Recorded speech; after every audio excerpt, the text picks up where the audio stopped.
এই যে তামাক নিয়ন্ত্রণ অধ্যাদেশ 2025-কে যেন দ্রুত আইনে রূপান্তর করা হয় এবং এর কার্যকর বাস্তবায়ন যেন সম্পন্ন করা হয়। আমি একজন ইউথ হিসেবে তো চাইবো সকল আমরা তরুণরাই কিন্তু আগামীর ভবিষ্যৎ।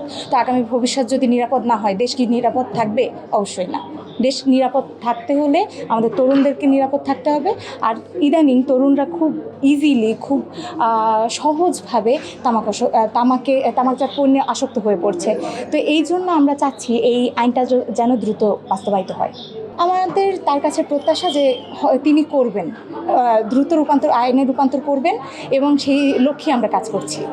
দেখেন, পুরুষদের ব্যাপারে আমি যেহেতু নারী, আমি নারীর দিক থেকেই বলছি যে সবথেকে বেশি ক্ষতিগ্রস্ত হয় কিন্তু নারীর মাধ্যমে একটা বাচ্চা আসে। তো দেখা যায় মিসক্যারেজের ঘটনা কিন্তু অহরহ ঘটছে। এর অধিকাংশ কারণ হয় যে ধূমপান, কিন্তু ওই নারী কিন্তু নিজে যে ধূমপান করে এমন না, বা তামাকজাত দ্রব্য সেবন করে এমন না। আমরা কিন্তু পরোক্ষভাবেও ধূমপানে আসক্ত হয়ে যাচ্ছি। তো তাহলে কে বেশি ক্ষতিগ্রস্ত হলো? নারী।